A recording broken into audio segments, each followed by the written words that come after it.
Dahil may bagyo, nagkakandara pa yung lahat doon sa barko. Si Jonah, anong ginagawa niya? Tulog. Wala siyang pakialam. Anong pangalawa? Yung obligasyon natin na disregard.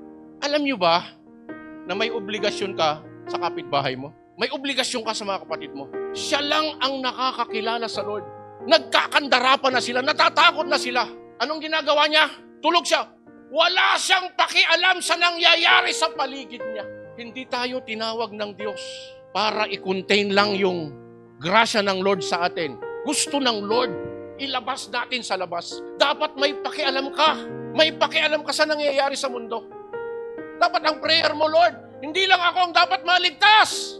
Lord, iligtas mo sila. It is our obligation to pray for the lost souls. To pray. Pakialam. Bakit?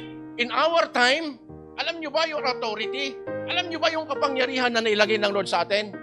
Nasa atin yung kinakailangan ng mga taong walang Diyos.